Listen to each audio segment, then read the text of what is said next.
జమ్మూ కాశ్మీర్లో కుండపోత వర్షాలతో వచ్చిన ఆకస్మిక వరదలు భారీ నష్టాన్ని మిగిల్చాయి. తావి, రావి, చీనాబ్, ఉజ్ నదులు ఉప్పొంగి వంతెనలు, రహదారులను ధ్వంసం చేశాయి. పలు ప్రాంతాల్లో ఇళ్లు ఇంకా జలదిగ్బంధంలోనే ఉన్నాయి. వరద తగ్గిన ప్రాంతాల్లో విద్యుత్, నీటి సరఫరాను పునరుద్ధరించేందుకు యుద్ధ ప్రాతిపదికన పనులు సాగుతున్నాయి. గత 24 గంటల్లో జమ్మూలో అత్యధికంగా 38 సెంటీమీటర్ల వర్షపాతం నమోదైంది. వర్షాలు, వరదలు, కొండచర్యలు విరిగిపడ్డ ఘటనల్లో మృతుల సంఖ్య 41కి చేరింది.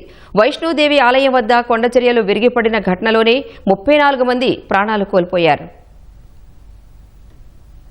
జమ్మూ కశ్మీర్లో 2 రోజులు కురిసిన కుండపోత వర్షానికి జనజీవనం స్తంభించింది. వర్షం తగ్గుముఖం పట్టడంతో సహాయ చర్యలను ముమ్మరం చేశారు. జమ్మూ డివిజన్లోని నదుల్లో ప్రవాహం క్రమంగా తగ్గుతోంది. ఆకస్మిక వరదల ధాటికి వంతెనలు, రహదారులు, భవనాలు, ఇళ్లు దెబ్బతిన్నాయి. పలుచోట్ల వంతెనలు, రోడ్లు కొట్టుకుపోయాయి. లోతట్టు ప్రాంతాల నుంచి 10,000 మందికి పైగా ప్రజలను సురక్షిత ప్రాంతాలకు తరలించారు. ప్రతికూల వాతావరణం కారణంగా గురువారం కూడా పాఠశాలలకు సెలవు ప్రకటించారు. వరదల కారణంగా కిస్తవాడ్ జిల్లాలో 10 ఇళ్లు కొట్టుకుపోయాయి. జమ్మూ శ్రీనగర్ జాతీయ రహదారిని వరుసగా 2వ రోజు మూసివేశారు.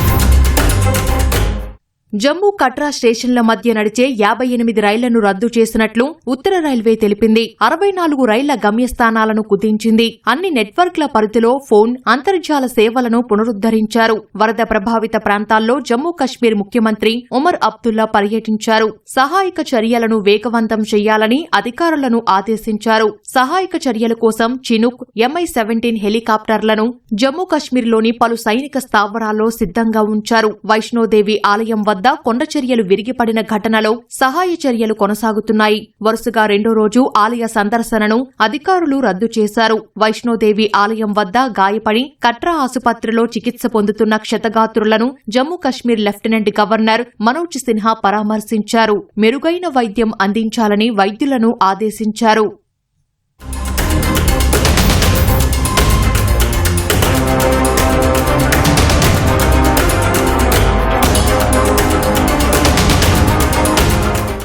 కశ్మీర్ లోయలో అర్ధరాత్రి కురిసిన వర్షానికి అనంతనాగ్ జిల్లాలో జీలం నది ప్రమాదకర స్థాయిలో ప్రవహిస్తోంది. జీలం నది ఉధృతికి అనంతనాగ్, శ్రీనగర్లోని పలు చోట్ల నివాస ప్రాంతాల్లోకి వరద నీరు చేరింది. సహాయ బృందాలు వెంటనే రంగంలోకి దిగాయి. గత 24 గంటల్లో జమ్మూలో అత్యధికంగా 38 సెంటీమీటర్ల వర్షపాతం నమోదైంది. 1910 నుంచి ఇదే అత్యధికమని వాతావరణ శాఖ తెలిపింది. వర్షాల కారణంగా లోతట్టు ప్రాంతాలకు చెందిన 10,000 మందిని సురక్షిత ప్రాంతాలకు తరలించిన అధికారులు తెలిపారు.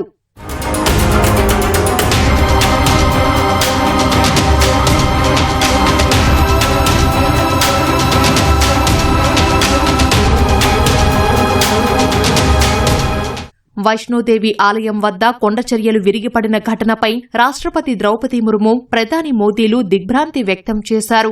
జమ్మూలో వరద పరిస్థితులను ప్రధాని మోదీకి వివరించానని సీఎం ఉమర్ అబ్దుల్లా తెలిపారు. ఎన్డీఆర్ఎఫ్ సిబ్బందిని, సహాయక సామాగ్రిని తరలించినందుకు ప్రధానికి కృతజ్ఞతలు తెలిపినట్లు చెప్పారు. అండగా ఉంటామని ప్రధాని మోదీ భరోసా ఇచ్చారని ఉమర్ అబ్దుల్లా తెలిపారు.